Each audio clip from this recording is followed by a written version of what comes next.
guys, so do you remember whenever I talked to you about label weavers? It was at the beginning of my April plans video, and I told you about the 3 different kinds of labels that they have for garment sewing. They have the satin label, the traditional label, and the essential woven label. I thought that it would be a interesting thing for you guys for me to show you how to use these, essentially. I wanted to show you which kinds of garments each of the labels are ideal for, show you how to sew them in, and tell you a little bit about why it's important for you to label your garments. I also got the size labels in addition to the garment care labels. So I'm gonna show you how to and where you should be putting these in your garments as well. So labeling your garments is of course not necessary. Most of us are not selling our clothes after we make them. However, if you are going to donate your clothes after some time, maybe your weight fluctuates a lot, your style comes and goes, whatever the reasoning is, if you're gonna be donating your clothes, a lot of times Goodwill and Salvation Army will look for a label and especially a size. And if you don't have one, then your clothing ends up going into the dump. Which is the whole reason why we are donating to Goodwill to begin with, is so that our clothes do not fill up the landfill. Obviously, they're not gonna know the difference that you made it at home versus somewhere else, like some factory made it. So they will put it on their floor and they'll sell it just like regular clothes. If they know what size it is, then it can go on the floor, because that way it's shoppable and people who are going through the racks will know, oh, okay, this is close to my size.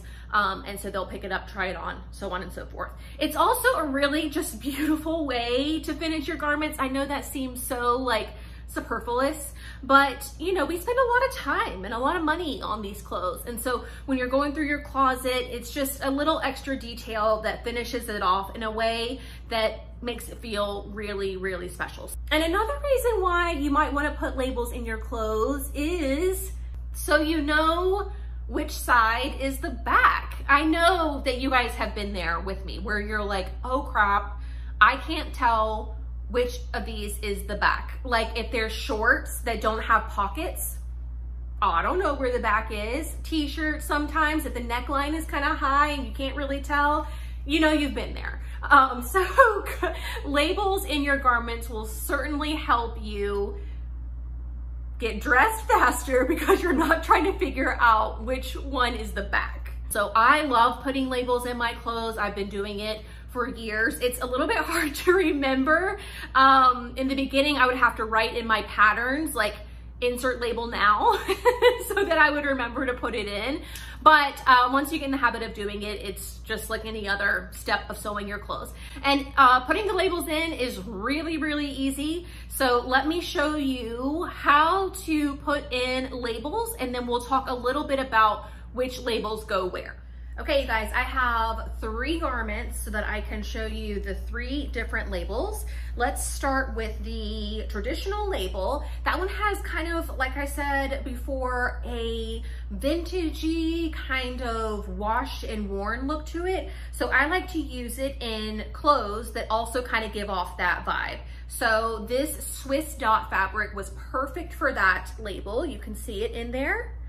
And I just think that the kind of tea washed color of it and like the delicate nature of it matches up with the Swiss dot really, really well. And you can see that I went ahead and also stitched on my size label. So the woven label is only stitched on the 2 ends. The traditional label is printed on a long strip like this.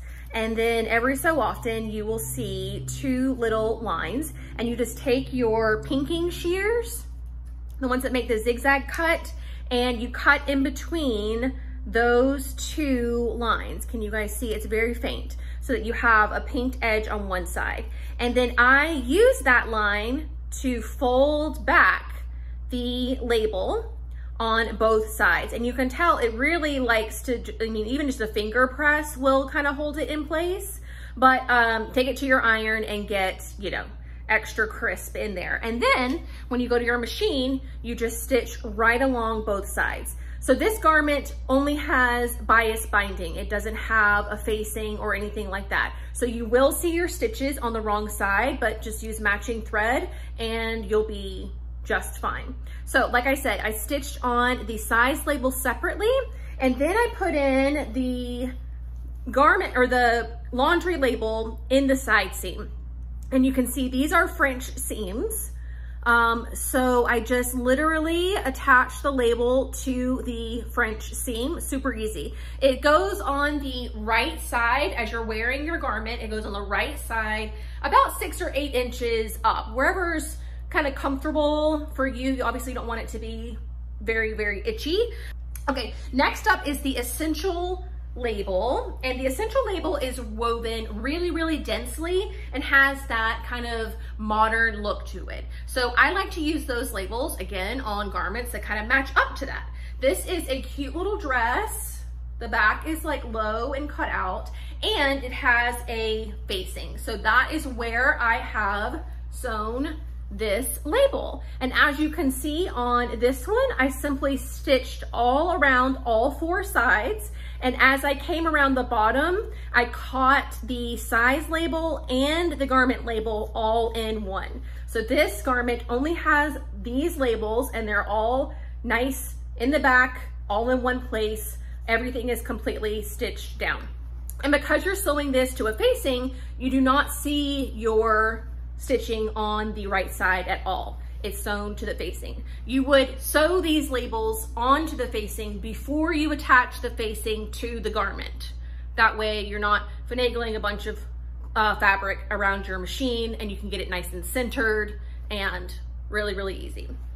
The last one is the satin label, and I love to use satin labels in delicate kind of clothes. So pajamas, lingerie, I don't make any lingerie, but if I did, I would use a satin label because, you know, you're sleeping in those clothes and you just want them to feel as comfortable on the inside as they do on the outside.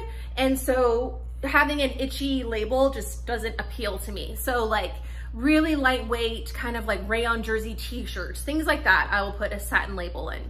So these are the Plaid floral pajamas. You guys have seen these before. And this is the satin label that I attached in there. And you can see I just sewed it to the serger seam allowance. Easy peasy, satin, nice and soft against the skin. There's like no rough edges whatsoever. I sleep in this and I literally cannot tell that there's a label in there at all. I do not put size labels or care labels in my delicate clothes until I'm getting ready to donate them, just because I don't really like them in there. Again, for the same reason, like I don't want itchy stuff on me while I'm sleeping and kind of lounging around. So I just leave those labels off until I'm getting ready to donate.